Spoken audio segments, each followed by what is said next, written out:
I'm Nicole, sitting here in my nutrition kitchen, ready to have a chat. So I hope you've got a cup of tea or a cup of coffee and we can sit and have a chat. Today's Let's Chat is about a topic that I often get people asking me about: bloating.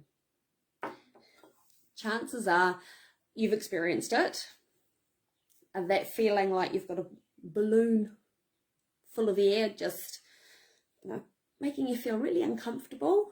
And sometimes you can even see it. Your pants feel a bit tight and it just looks really uncomfortable. And often it's right after eating. And so people think that it is something that they've just eaten that's caused the bloating. And so they think about what their meal contained and they cut foods out. They may feel better for a little while, but then it happens again. So they cut something else out. And then the same thing happens. And suddenly they're restricting lots and lots of different foods, but it's still happening. What's going on? Often it's not what you just ate that is causing the bloating, but possibly something you ate earlier. Because the thing is that foods take a minimum of a few hours and up to a couple of days to actually move through the digestive system from the stomach into the lower intestine. And once certain foods, usually those high in fibre, reach the lower intestine, that's when the bloating starts to happen. And that's because a couple of things that are going on in there. First one is that fibre may draw water into the lower intestine if you're not drinking enough fluid throughout the day or when you're having that fibre. And also your gut bacteria starts to do their thing and ferment the fibre, forming gas. And both of these lead to bloating. And it's normal for that to happen. Though what isn't normal is for it to be painful. It might cause a little bit of discomfort, but if it causes you pain, you should really have a chat with your doctor. Depending on what is causing the pain, it might require medication or something else, or you may then need to have a chat with your local nutritionist to make some dietary adjustments to manage those symptoms. And yes, there may be some foods that need to be removed from your diet, or they may just need to be reduced in quantity or frequency. But then it may not be what you are eating that is causing the bloating, but how you are eating. So how quickly are you eating? If you're eating your food really, really quickly, you might fill up before the message gets to your brain that you're full, and so you end up overeating and you eat past that point of comfort. And that can make you feel sort of overfull and bloated. How distracted are you when you're eating? If your mind is on something else, or you're grabbing food quickly on the run or something like that, again, you can overeat and eat past that point of fullness, which causes that bloaty feeling. And how stressed are you? Stress has quite an impact on our digestive system. It can slow it down, so you don't ever feel completely empty, but then you eat more because you need energy and you're hungry, but you're still feeling full. And so all of that can add to that feeling of bloatiness as well. And how big are your meals? Are you eating 1, 2 or 3 big meals a day? Maybe they're too big.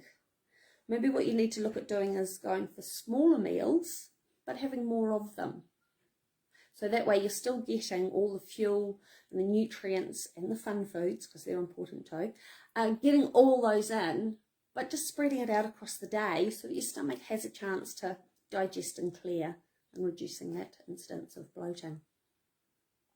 And then it may not have anything to do at all with eating. Ladies, you will likely know about one other factor that can cause the bloating, and that's hormones. At different times during the menstrual cycle, hormones can cause water retention, which makes us feel bloaty.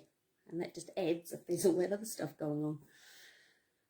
So, as you can see, there's lots of different reasons as to what might be causing the bloating and distension. The initial thought is there might be a reaction and it's food and that should be removed. But as I said with those other things, you might need to think about it differently of what's going on. So if you experience those sort of gas-related symptoms and they're tolerable, like mild bloating and flatulence, this could actually be a good sign that your good gut bacteria are doing well because you're fueling them properly, you're feeding them as they should. And everyone experiences some bloating and flatulence. But it's impossible to immediately think of those as symptoms that are for a problem like IBS or that food should be removed. If you experience symptoms, it's important to think about how severe they are, because pain and significant discomfort is not okay, and you should seek medical advice for that. But for everyday bloating and distension, some things that may help reduce it, whether you have IBS or not, is exercise. So getting out and getting some exercise, just gentle exercise is fine, like walking or maybe doing some yoga or Pilates, because it helps move things, helps get things moving along and clears things through, so that can relieve that pressure. A cup of peppermint or ginger tea, that's very soothing to the gut. I find those quite helpful. And a heat pack or a massage your abdominal, massage your abs if they're feeling tight and distension and that, because it can help relieve, loosen up the muscles and relieve some of that pain. And better out than in. If you do have gas, then it's okay to let it out. Maybe you want to leave the room because you feel a bit embarrassed about it, but it really is better to let it out. So I hope there's something in there today that's of use to you, helpful if you are having some issues with bloating, that there might be some ideas of ways that you can help relieve that. And if there is pain, please do seek some medical help for that, whether from your doctor or have a chat to a registered nutritionist or dietitian, and they can point you in the right direction and find ways, hopefully, to help you manage it. So thanks for listening in, and I hope you can get out and enjoy the rest of your day. So I'm going to go and finish my coffee, and we will catch you again soon.